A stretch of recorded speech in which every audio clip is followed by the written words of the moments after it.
What's up mga idol? Sa video na to ay gagawa tayo ng cellphone na naghahang siya. Ayan, kung napapansin nyo po, hindi siya mapipindot at bigla po itong nagre-restart. Antayin po natin. Ayan, hindi po siya magta-touch sa kamay at bigla itong mag-reboot ng mag-reboot. Kaya ayan, ganyan lang siya mga idol. At napacheck nito, siningil po siya ng 5,000. At ang sabi, CPU daw ang tama. At hindi niya pinagawa dahil bukod sa namamahalan siya, mabubura daw lahat ng files. At dito mga idol, wala pong mabura na files sa gagawin natin. Grabe, best tricks lang po ang gagawin natin. Ayan, inulit pa natin mga idol. At kung napapansin nyo, nasa menu na tayo at bigla po itong mag-reboot. Hindi po siya nagta-touch, naghahang lang ang screen. Ayan, bigla po siyang na-off or nag-restart. Sa mga ganitong problema mga idol, lalo na kung nakarating sa menu at biglang magre-restart, ay wala pong kinalaman sa CPU. At wala ring mabura dito mga idol kapag ginawa natin. Ito po yung problema nito mga idol. Meron po itong shortage sa baba. Dito mga idol, hindi ko na tinanggal ang battery, hindi ko na tinanggal ang screw sa taas dahil best tricks lang po ang gagawin natin. Ito po yung tricks na ituturo ko sa inyo na huwag nyong palampasin at makakuha kayo ng maraming idea dito. Ayan, ito po yung short na pyesa dito, yung capacitor. So hindi ko na tinanggal yung battery at inangat ko lang itong flex para hindi naman mag-short. Ang gagawin natin mga idol, tanggalin lang po natin yan. Ayan, yung shortage na capacitor dito sa pinaka charging board. Madalas yan kapag nag-short mga idol, hindi magtutuloy ang unit at nagpapatay-patay siya. Kaya ang kailangan, remove mo lang siya. Ayan,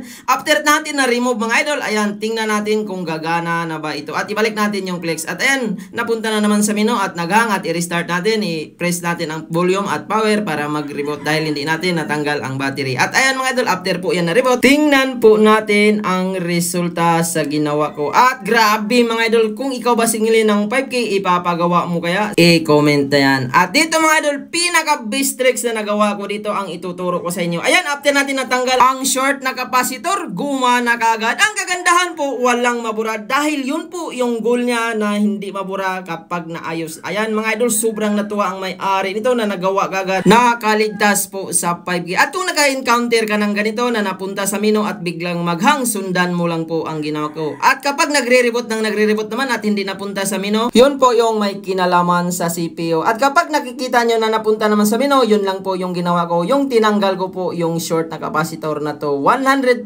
po mga idol, tested po yan. Best solution po ito sa Samsung A5 to at Samsung A7 to.